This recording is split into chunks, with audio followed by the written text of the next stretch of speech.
Selamat petang, salam sejahtera. Terima kasih karena bersama dengan saya di Nazlin Unity Channel. Saudara-saudara sekalian, kita dikejutkan dengan pengakuan daripada Premier Sarawak, yaitu Abang Johari Openg. Beliau kata, beliau tidak palui. Saya bukan palui, saya bukan bodoh. Itu merujuk kepada satu tular kononnya, langkah Dubai akan mengangkat Abang Johari sebagai Perdana Menteri Malaysia. Ini pengakuan beliau. Abang Johari kata dia bukan bodoh dan mudah diperbodohkan. Kata beliau, mana mungkin beliau boleh jadi Perdana Menteri dengan hanya beberapa sokongan daripada Sarawak, dan ini pengakuan beliau yang selanjutnya. Dilantik jadi Perdana Menteri, kata Abang Johari, saya bukan paloi. Premier Sarawak, Abang Johari Openg, menegaskan, dia bukannya palui atau bodoh untuk terjerumus dalam kekalutan politik di Semenanjung. Malah, pengerusi gabungan Parti Sarawak GPS itu turut menolak spekulasi yang mengaitkannya sebagai calon Perdana Menteri yang dikatakan menjadi kunci utama langkah Dubai untuk menumbangkan kerajaan pimpinan Anwar Ibrahim. Kata Abang Johari, saya baca laporan media dan saya nampak nama saya. Nak letak kononnya saya jadi Perdana Menteri. Tetapi saya kata letak orang Sarawak sebagai Perdana Menteri dengan 23 ahli parlimen adalah tidak masuk akal sama sekali. Bayangkan betapa tak stabilnya kerajaan sekiranya seseorang ketua kepada satu gabungan yang hanya memiliki 23 ahli parlimen tiba-tiba jadi Perdana Menteri. Inilah yang akan menyebabkan tumbang sini, tumbang sana, ugut sini, ugut sana, beli sini, beli sana. Akhirnya tak pula stabil kerajaan. Itulah yang difikirkan oleh Abang Johari. Dan pastinya itu yang dimaksudkan oleh beliau bahawa beliau bukan palui. Kata Abang Johari, saya bukan palui. Saya tahu ukuran baju saya. Dan apa yang penting sekarang, semua ahli politik mesti memberi kepentingan kepada rakyat. Katanya, seperti dilaporkan Borneo Post. Bercakap pada sesi Town Hall sempena tahun ke-7 menjadi Premier, Adun Gedung itu berkata, jika sekalipun pembangkang menyokongnya bagi kedudukan tertinggi itu, ia masih tidak cukup, tidak dapat sokongan mencukupi untuk menerajui kerajaan. Negara kita berdasarkan demokrasi dan bila pilihan raya dibuat dan ada keputusan, kita sepatutnya terima keputusan, katanya lagi. Yang ini patut kita sokong. Pemikiran matang pemimpin seperti inilah yang kita harus sokong dan puji. Yaitu menerima keputusan peti undi yang telah dinyatakan oleh rakyat. Kalau dah kalah, terimalah kekalahan dan jadilah pembangkang yang berwibawa. Bukannya bila dah kalah, cari pula langkah sini, langkah sana, cari pula jalan sini, jalan sana untuk mahu menumbangkan kerajaan. Yang itu bolehlah dianggap sebagai tidak waras ataupun tidak mempunyai akal yang cukup. Kata Abang Johari, kami dalam GPS percaya bahawa politik mesti dijaga dengan teratur. Katanya yang juga bukan seorang ahli parlimen.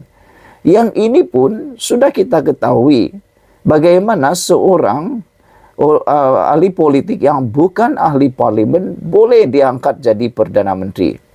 Dia tak boleh jadi Perdana Menteri kerana dia harus ahli parlimen. Dia boleh jadi menteri, tetapi menjadi Perdana Menteri tidak dapat. Untuk menjadi Perdana Menteri, dia haruslah seorang ahli parlimen. Jadi, bagaimana mungkin Abang Johari dapat diperbodohkan seperti itu? Pada 1 Januari lalu, Abang Johari berkata perubahan dalam kerajaan adalah membazirkan masa. dan menegaskan bahawa kestabilan politik kerajaan persekutuan harus diutamakan.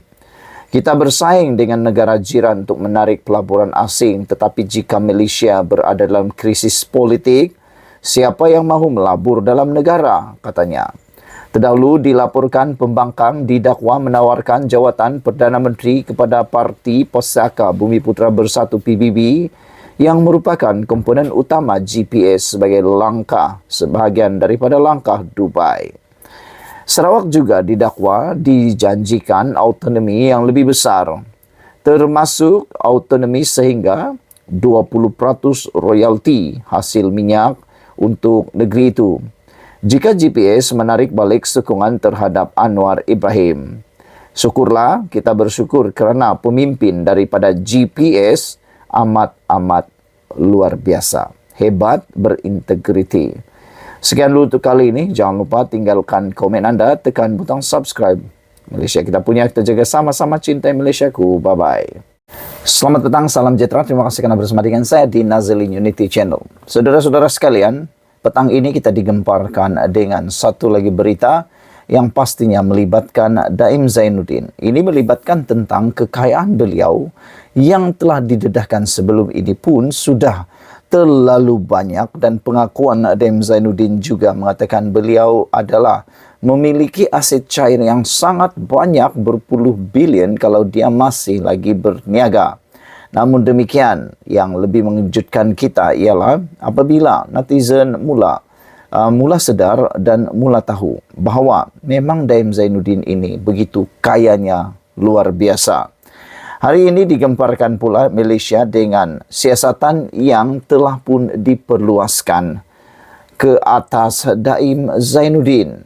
Siasatan rasuah ke atasnya kini bukan sekadar biasa-biasa tetapi telah pun diperluaskan. Siasatan rasuah ke atas mantan Menteri Kewangan Malaysia iaitu Tun Daim Zainuddin telah pun diperluaskan kerana beliau di dalam peranan beliau di dalam Central Limit Order Book. Sistem perdagangan saham atas kaunter di Singapura pada tahun 1998 akan disiasat CLOB kini sudah dinyaaktifkan. Saudara-saudara sekalian, pastinya ini tidak disukai oleh Daim Zainuddin dan juga mungkin oleh rakan baiknya iaitu Tun Mahathir Mohamad. Beberapa penyalaburan oleh mereka yang bertentangan dari sudut politik akan turut disiasat. Suruhanjaya Pencegahan Rasuah Malaysia telah meluaskan skop untuk turut menyiasat proksi perniagaan dan tokoh korporat berprofil tinggi yang beliau turut uruskan ketika itu, lapor channel News Asia. Semalam, Mahkamah Tinggi Kuala Lumpur mendengar hujahan Peguam Daim dan Timbalan Pendakwa Raya berhubung saman yang telah difailkan oleh keluarga Daim. Kumpulan Peguam Daim yang diketuai oleh mantan Peguam Negara Tan Sri Tommy Thomas.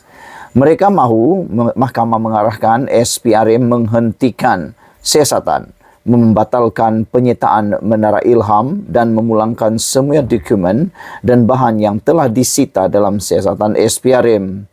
Menurut sumber, SPRM juga meneliti peranan Daim dalam perdagangan saham dalam platform CLOB yang digunakan sebagai kaedah memaksa penyalaburan untuk menguntungkan ahli perniagaan yang rapat dengan mantan Perdana Menteri Tun Dr. Mahathir Mohamad dan Daim Zainuddin. SPRM telah meminta Daim menyediakan kenyataan dari Hospital Asunta Petaling Jaya sejak Sabtu lalu, tetapi Daim tidak sihat untuk disoal siasat. Apakah peranan Mahathir? CLOB yang telah ditubuhkan di Singapura pada tahun 1990 selepas Kuala Lumpur mengharamkan perdagangan saham syarikat Malaysia di Bursa Singapura. Dr. Mahathir turut mengharamkan perdagangan saham Malaysia di luar Malaysia dan tindakan tersebut membekukan berbilion dolar dalam bentuk saham yang melibatkan 112 syarikat Malaysia. Pergolakan politik ketika itu menyaksikan Dr. Mahathir memecat Anwar pada 1998 dan Anwar didakwa di mahkamah. Demi meluaskan konsesi oleh Datuk Seri Akbar Khan, menguruskan pemulangan ekuiti yang sebelum ini dibekukan di CLOB. Ia bernilai US dollar 4 bilion. Kontroversi CLOB turut menjejaskan hubungan Malaysia-Singapura. Daim turut terpalit dengan tuduhan memaksa melibatkan hartawan Lim Tian Kiat dan syarikatnya MPHB. Menurut laporan media, Lim dipaksa menjual kepada sekumpulan tokoh perniagaan yang diketuai Akbar dan pengarah Renong Berhad Chan Chin Cheong. Saudara-saudara sekalian, pendedahan pada kali ini memang amat mengejutkan kita kerana turut melibatkan Mahathir Mohamad dan juga Tun Daim Zainuddin. CLOB yang ditubuhkan di Singapura pada tahun 1990 selepas Kuala Lumpur mengharamkan perdagangan saham syarikat Malaysia di Bursa Singapura. Dr. Mahathir turut mengharamkan perdagangan saham Malaysia di luar Malaysia dan tindakan tersebut membekukan berbilion dolar dalam bentuk saham yang melibatkan 112 syarikat Malaysia. Pergolakan politik itu menyaksikan Dr. Mahathir memecat Anwar pada tahun 1998 dan Anwar didakwa di mahkamah. Sekian untuk kali ini. Jangan lupa tinggalkan komen anda, tekan butang subscribe Malaysia Kita Punya. Kita juga sama-sama cintai Malaysiaku. Bye-bye.